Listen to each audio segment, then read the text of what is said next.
মাংস কাটার খাটিয়া যেখানে রেখে টুকরো করা হয় গরু ছাগলের মাংস, সেই খাটিয়ায় রেখেই ১৫ টুকরো করা হয় রাকিবের মরদেহ। পরে ব্যাগ ও বিছানার চাদরে মুড়িয়ে টুকরো মরদেহ ফেলে দেওয়া হয় বাড়ির পাশের পরিত্যক্ত পুকুরে। নিহতের বাড়ির আঙিনাতেই পুঁতে ফেলা হয় হত্যার অস্ত্রসহ বিভিন্ন আলামত। সুস্থ জীবন, সুন্দর পৃথিবী।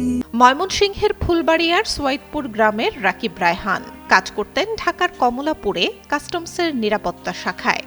গত ২৪ জুলাই সাপ্তাহিক ছুটিতে বাড়িতে গিয়ে নিখোঁজ হন তিনি। ৩ দিন ধরে এদিক সেদিক খুঁজে ব্যর্থ হয়ে থানায় জিডি করেন তার বড় ভাই। জিডি করার পরই বাড়ি থেকে উধাও হয়ে যায় বাড়ির কেয়ারটেকার রাজু মির্জা ও তার চাচাতো ভাই জিতুল।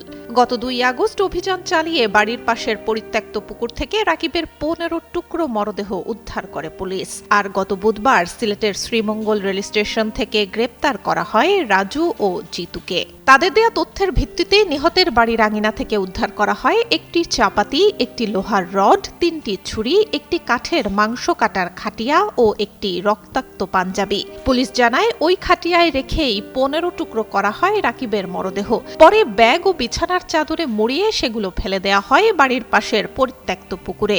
মাটি চাপা দেওয়া হয় হত্যায় ব্যবহৃত অস্ত্র। পুলিশের ধারণা টাকার লোভে হত্যা করা হয়েছে রাকিবকে।